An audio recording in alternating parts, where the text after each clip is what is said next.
శ్రీ గురుదత్త, జయ గురుదత్త. ఈరోజు మారుతి అనుగ్రహం ప్రారంభ మార్చ్ 22వ తారీఖు శనివారం 2025 మూలా నక్షత్రం అష్టమి తిథి. ఇవాళ దీపారాధన చేసుకోవడం ద్వారా వైవాహిక సమస్యలు పోతాయి. భార్యాభర్తల మధ్యలో గొడవలు ఉంటాయి, ఖచ్చితంగా ఉంటాయి. భర్త మారాలని, భర్త మద్యం సేవించకూడదని, పిల్లలని తనని బాగా చూసుకోవాలని. భార్య ఈ విధంగా ఇబ్బందులు పడుతుంటే భర్త ఇంకొక రకంగా, సరే ఏ విధంగానైనా భర్త ఏ రకంగా ఇబ్బంది పడతాడండి. ఉంటాయి ఇప్పుడు వచ్చిన బంధువులు గౌరవించకపోవటమో, తల్లిదండ్రులని ఒప్పుకోకపోవటమో, లేదంటే ఎవరు వచ్చినా వాళ్ళని చీదరించుకోవడమో, రకరకాలు చెప్తూ ఉంటారు. భర్త చెప్పేవి భర్త చెప్తాడు, భార్య చెప్పేవి భార్య చెప్తాడు.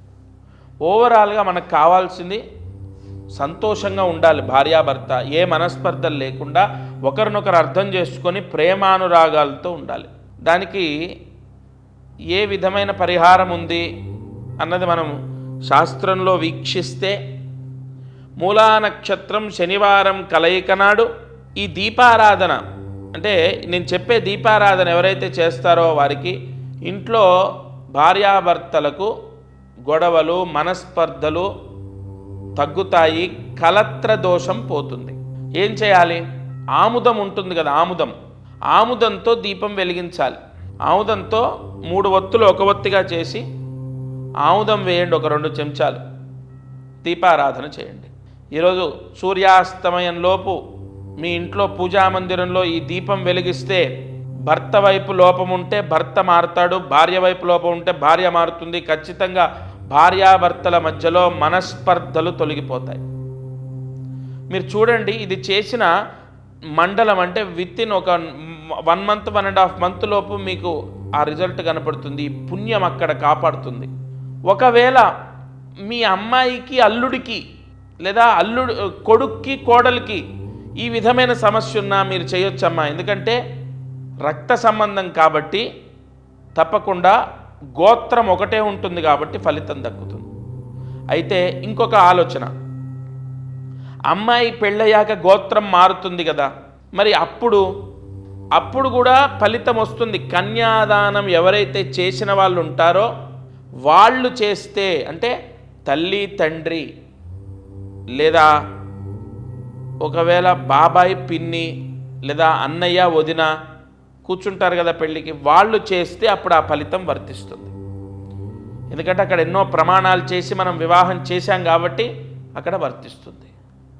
ఈ దీపారాధన చేయండి. ఈరోజున్న ముహూర్తాన్ని బట్టి లక్ష్మీ యోగం, ధనయోగం కోసం ఆర్థిక ఇబ్బందులు, అప్పుల బాధలతో విపరీతమైన స్ట్రెస్ అనుభవిస్తున్నారు. ఫోన్లు స్విచ్ ఆఫ్ పెడుతున్నాం, భయపడుతున్నాం, పారిపోతున్నాం, డబ్బు కట్టలేక, ఆర్థిక ఇబ్బందుల వల్ల. అందుకు గాను ఈరోజు ఏం పరిహారం చేసుకుందాం? ఈరోజు మూలా నక్షత్రం శనివారం అష్టమి తిథి, బహుళాష్టమి అంటారు, అనగాష్టమి అంటారు, ఇవాళ కాలభైరవాష్టమి అంటారు. ఈ రోజున దగ్గరలో ఉన్న శివాలయంలో 116 అంటే 116 ప్రదక్షిణాలు చేస్తే సంపూర్ణ భంగదోషం తొలగిపోతుంది. ఎప్పుడైతే ఎవరికైతే ఈ భంగదోషాలు ఉంటాయో, శని భంగదోషం, లక్ష్మీ భంగదోషం, ఇలా కొన్ని భంగదోషాలు ఉంటాయి, యోగ భంగదోషం, ఆ భంగదోషాలు ఉన్న వాళ్ళకే విపరీతమైన అప్పులు అనేవి ఉంటాయి. కావున ఈ భంగదోషం పోవడానికి ఏం చెప్పారు ఋషులు?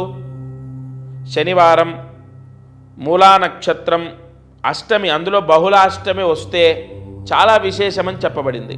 కాబట్టి ఈ రోజున శివాలయంలో 116 ప్రదక్షిణాలు చేయండి. మీ అప్పులు తొలగిపోవచ్చు, లేదా అప్పిచ్చిన వాళ్ళు మిమ్మల్ని ప్రెజర్ చేయటం ఆపేయచ్చు, మిమ్మల్ని అర్థం చేసుకోవచ్చు. ఓవరాల్గా మీరు అప్పు కట్టడానికి మీకు కాలము కలిసి వస్తుంది. వాళ్ళ అప్పు వాళ్ళకి మీరు తీర్చేస్తారు. అలాగే ఒక మంత్రం ఈరోజు ముహూర్తంలో మనం ప్రతిరోజు చెప్పుకుంటున్నాం కదా, ఈరోజు ఒక మంత్రం, ఇవాల్టి రోజున మంత్రాన్ని జాగ్రత్తగా రాసుకోండి. ఓం గం శరవణ భవాయ నమః.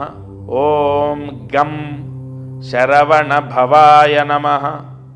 ఓం గం శరవణ భవాయ నమః. ఈ మంత్రము ద్విదేవతా మంత్రం. ఇది చాలా పవర్ఫుల్. తండ్రికి, కొడుక్కి, లేదా కూతురుకి, తల్లిదండ్రులకు, లేదా అన్నదమ్ములకు, అక్క చెల్లెలకు, లేదంటే అక్కకి, తమ్ముడికి, ఇలా రక్త సంబంధం తోడబుట్టిన వాళ్ళు ఆస్తి గొడవలని లేదా ఇతర కారణాల చేత అలగటం, గొడవలు పెట్టుకోవడం, ఒకరింటికొకరు వెళ్ళకపోవడం, వాళ్లకు ఎవరైతే కలవాలి, కలిసి ఉండాలి అని కోరుకుంటున్నారో వారు ఈ మంత్రం చదివితే తప్పకుండా కలుస్తారు. అందరూ కలిసిమెలిసి ఉంటారు, ఆనందంగా ఉంటారు. ఈరోజున్న ముహూర్తంలో రాత్రి పడుకునే లోపు ఈ మంత్రాన్ని 5 సార్లు రాసి 108 మార్లు జపించండి. ఇది వాటి మారుతి అనుగ్రహం కార్యక్రమం. జయ గురు దత్తాత్రేయ. అందరికీ నమస్కారం. ప్రతిరోజు ఈ కార్యక్రమాన్ని వీక్షిస్తున్న వాళ్లకు గమనిక, మనం చేసే పరిహారాలన్నీ సామూహికంగా అందరికీ చెప్పబడినటువంటివి. ఇక్కడ ఒక విషయాన్ని మీరు గ్రహించాలి. మానవ జన్మ, నేను కానీ మీరు కానీ ఎవరు జన్మనెత్తినా ఒక కర్మదోషంతోనే పుడతాం. ఆ కర్మదోషము విముక్తయ్యి మనకు అనేక కష్టాలు పోవాలంటే జాతకమే దానికి బలమైన ఆధారం.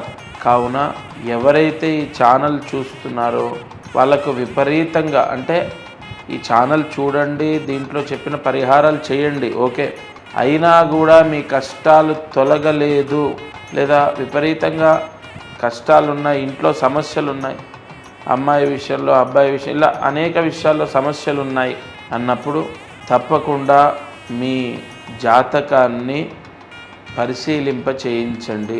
ఈ భూమండలం పైన జన్మించిన ప్రతి ఒక్కరూ వారి జాతకాన్ని చూయిస్తారు చాలా వరకు. అంటే ఇక నమ్మకాలు లేని వాళ్ళు తప్ప. జాతకం చూస్తే అనేక విషయాలు మనకు తెలుస్తాయి. మీరు కింద కనపడుతున్న నెంబర్కి కాల్ చేసి మీ జాతక వివరాలు ఇవ్వండి. తప్పకుండా నేరుగా నేనే స్వయంగా మీతో మాట్లాడతాను. జయ గురు దత్తాత్రేయ.